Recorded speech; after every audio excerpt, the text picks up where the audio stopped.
সম্মানিত দর্শক কেমন আছেন? আশা করছি সকলেই ভালো আছেন। আজকে আমরা চলে এসেছি আমাদের উত্তর অঞ্চলে নীলফামারী জেলার ডিমলা উপজেলার পূর্ব সাতনা ইউনিয়নে আমাদের মজনু ভাইয়ের সেই খামারে। তো মজনু ভাই সকালে উঠাই দেখতেছি যে ষাঁড় গরুটাকে গোসল ধোয়া দিচ্ছেন এবং খামারটা পরিষ্কার করতেছেন। তো দর্শক, খামার পরিষ্কার পরিচ্ছন্ন রাখতে হবে, এটা আপনারা সবসময় মাথায় রাখবেন যে ষাঁড় গরু প্রতিদিন গোসল ধোয়াবেন এবং গাভী গরু শীতের উইধার বুঝা, মানে রোদ উঠলো কিনা সেই উইধার বুঝা কিন্তু আপনারা গাভী গরুকে গোসল ধোয়াবেন। যেহেতু বর্তমান শীত, তারপরেও কিন্তু প্রতিনিয়ত খামার পরিষ্কার করেন এবং গোসল ধোয়াই দেন এই গরুগুলোকে আমাদের এই মজনু ভাই। তো মজনু ভাই ব্যবসা করে, ব্যবসার পাশাপাশি বাড়িতে গরুতেও সময় দেয়। তো সকালে দোকান খোলার আগেই উনি কিন্তু গরুর খামারটা পরিষ্কার পরিচ্ছন্ন করে খাদ্য দিয়ে যান। তো দর্শক, আজকে আমরা দেখব যে মজনু ভাইয়ের খামারটা আসলে কি কি সিস্টেম করেছেন এবং কিভাবে গরু পালন করেন, কিভাবে গরু পালন করলে লাভবান হয়। তো দর্শক, আপনারা অবশ্যই গরু পালন করবেন, গরুতে লাভ আছে। আমাদের উত্তর অঞ্চলে প্রচণ্ড পরিমাণ গরু পালন করে 99% পরিবারই যদি ব্যবসা বাণিজ্য করে থাকে তারপরে গরু পালন করে। অনেকে আছে চাকরিজীবী, চাকরি করার পাশাপাশি গরু পালন করেন। তো চাকরি সে দেখা যায় যে গরুতে লাভ হয় যদি আপনি পালন করতে পারেন। অনেকজনের অনেক ধরনের কমেন্ট করেন যে এইরকম পালন করতে হয় না, ওইরকম করলে লস হয়, বিভিন্ন ধরনের বিভিন্ন কমেন্ট করতে পারেন। ভাই, আপনাদের জায়গায় আপনারা হয়তো বিভিন্নভাবে গরু পালন করেন। তো আমাদের এলাকায়, আমাদের এই অঞ্চলে বিভিন্নভাবে গরু পালন করে থাকেন।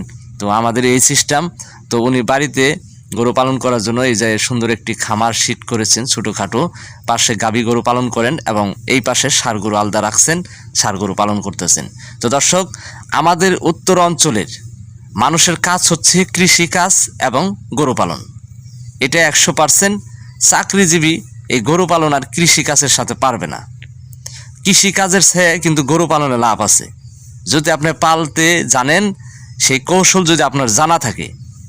গরু কিনতে যদি আপনি জিতেন, বিক্রি করতেও আপনি জিতবেন। আর এখন তো বর্তমান গরুর খাদ্যর দাম বেশি।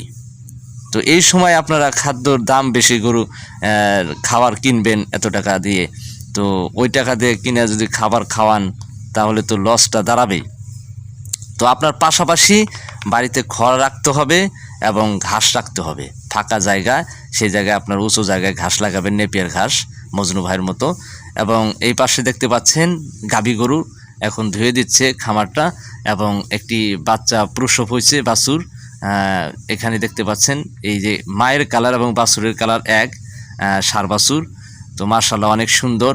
তো দেখছেন, আল্লাহ যদি চায় এবং আপনারা যদি ভরসা রাখেন আল্লাহর কাছে, আল্লাহ আপনাদের সকলকেই আশা পূরণ করবে, খালি হাতে দিবেন। আল্লাহ তো অফুরন্ত ভান্ডার। তো আপনারা সৎ নিয়তে আপনারা যে ব্যবসায় করেন না কেন, কৃষিকাজ করুন, খামার করুন, যে উদ্যোগই নেন না কেন, আল্লাহর কাছে ভরসা রাখবেন এবং আপনি পরিশ্রম করবেন, পরিশ্রমের ফল ইনশাআল্লাহ দিবে। তো এই যে সকালবেলায় যে গাভী গরুগুলো ধুয়ে দিচ্ছে, এখন শীত, তারপরেও হালকা কিছু পরিমাণ পানি দিয়ে ধুয়ে দিচ্ছে গাভী গরুকে।